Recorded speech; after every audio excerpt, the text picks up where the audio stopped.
Mr. Deputy Speaker, sir, before I make my observations about the general points in the budget, I wish to join the appeal made by my colleagues in regard to the famine conditions existing in our area. It is not as if the ministry is not aware of them, but I feel that it is our duty to bring home to the government the very acute condition of distress prevailing there. In these circumstances, personally, I feel that this budget session should continue for some months more. It is not too much to say that it is a problem for us to return to our homes.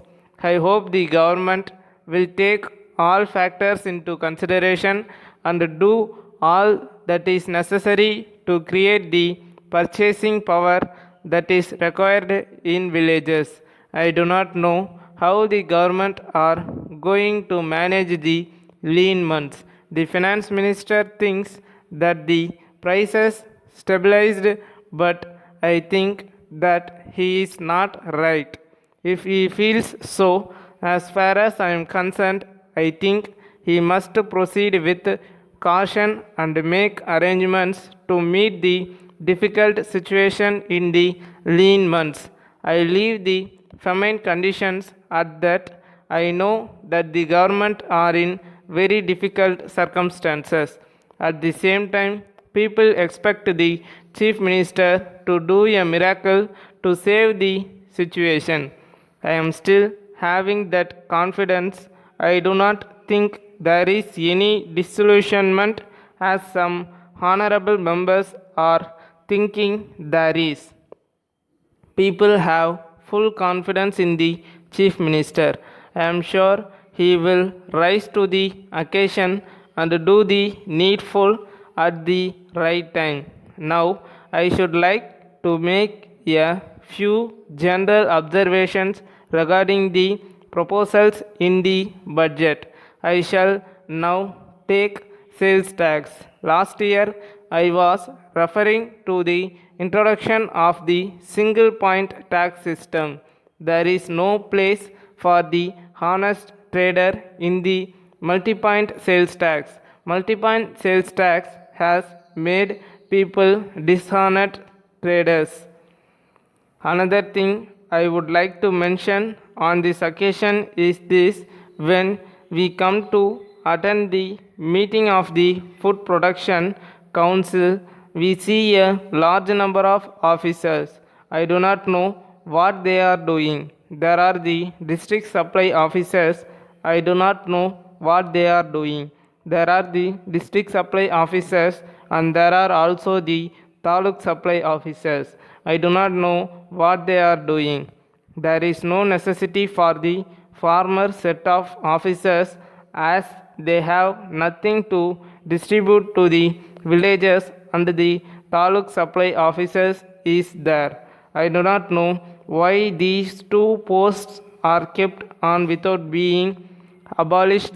The two posts can be combined into one and some economy can be affected. Then there is the Rural Development Committee. There is rule that every month there should be a meeting of this committee. A large number of officers assemble in a village to disperse money, and the amount that is spent on this account is not even equal to the amount proposed to be disbursed. It is said that we have been suffering for want of money. It is the duty of the center to see that famine does not occur. I think it is not for the state government to bear the entire responsibility.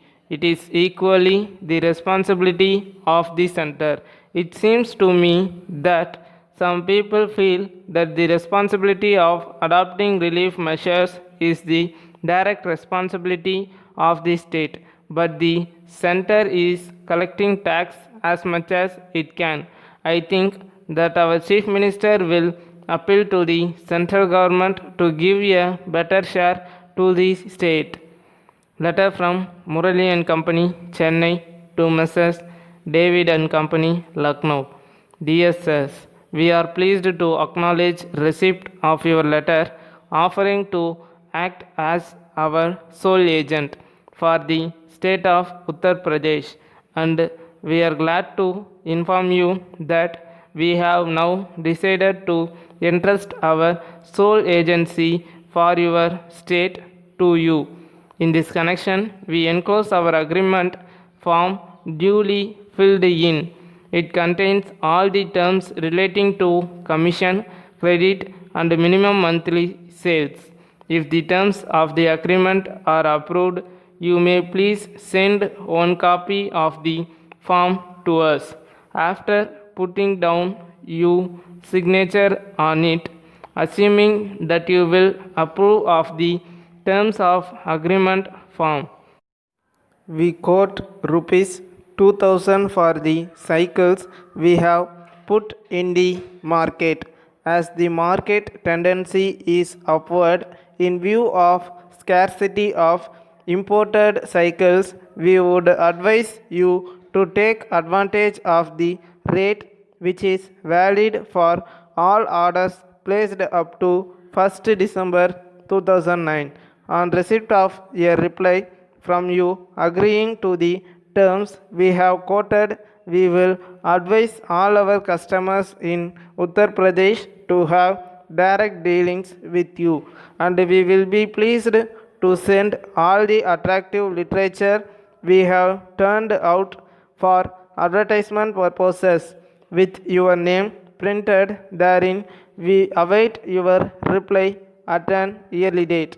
Before we proceed further in the matter, yours faithfully.